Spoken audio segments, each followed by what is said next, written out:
दोस्तों, आज की कहानी कर्मों के फल पर आधारित है, इसलिए इस वीडियो को अंत तक जरूर देखना, क्योंकि कहानी में छिपा है एक अनमोल जीवन संदेश। नमस्कार दोस्तों, स्वागत है आपका बोधि थिंक्स बाय यूट्यूब चैनल पर। तो चलिए शुरू करते हैं आज की ज्ञानवर्धक कहानी।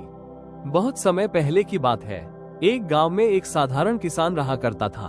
उसके दो बेटे थे, अर्जुन और भूपेंद्र। दोनों भाई मिलजुल कर खेती करते और बड़े ही सुख शांति से जीवन बिता रहे थे। लेकिन दोस्तों, समय हमेशा एक जैसा नहीं रहता। एक दिन किसान बहुत बीमार पड़ गया। उसने अपने दोनों बेटों को बुलाया और कहा, किसान, मेरे बच्चों, शायद अब मेरा अंतिम समय आ गया है। मेरी एक अंतिम इच्छा है, तुम दोनों हमेशा आपस में प्रेम और सहमति से रहना।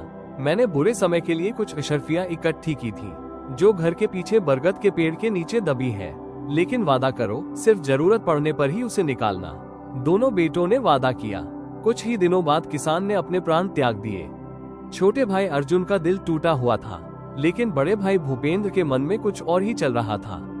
उसकी आंखों के सामने केवल वो अशर्फियां घूम रही थी। उसे चैन नहीं मिल रहा था। आधी रात में जब सब सो रहे थे, भूपेंद्र चुपचाप उठकर बरगद के पेड़ के पास गया और खुदाई करके सारी अशर्फियां निकाल ली। भूपेंद्र खुश होकर बोला, अब तो मुझे कभी मेहनत नहीं करनी पड़ेगी। उसने अशर्फियों को दूसरी जगह छुपा दिया और चैन से सोने चला गया। सुबह छोटे भाई अर्जुन ने शोर मचाया, भैया भैया, कोई हमारी अशर्फियां चुरा ले गया। भूपेंद्र भी वहां दौड़कर गया और चालाकी से कहा, अर्जुन, मैं जानता हूँ चोर कौन है, वो तुम ही हो। अर्जुन हैरान रह गया, भैया, मैंने कुछ नहीं किया। लेकिन भूपेंद्र ने उस पर झूठा इल्जाम लगाकर उसे घर से निकाल दिया। बेचारा अर्जुन दुखी मन से गांव छोड़कर चल पड़ा। चलते चलते अर्जुन एक चट्टान पर बैठा था। तभी उसे 3 चोरों की आवाजें सुनाई दी। 4000 तुम्हारे, 4000 मेरे। अर्जुन ने देखा कि 3 चोर चोरी का माल बांट रहे थे। हड़बड़ी में उसका पैर फिसल गया और वह चोरों के बीच गिर पड़ा। डर के मारे चोर सारा धन छोड़कर भाग गए। अब अर्जुन के सामने ढेर सारी मुद्राएं थीं, पर वह ईमानदार था।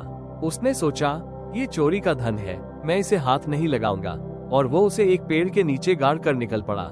लेकिन भाग्य को कुछ और मंजूर था। रास्ते में उसे डाकुओं ने पकड़ लिया। डाकू बोले, जो भी धन है निकाल दो, वरना जान से हाथ धो बैठोगे। अर्जुन ने कहा, भाइयों, मेरे पास कुछ भी नहीं है। तलाशी लेने पर सच में कुछ नहीं मिला। फिर डाकुओं ने फैसला किया, इसे देवी माँ की बलि चढ़ा देंगे। लेकिन अर्जुन समझदार था।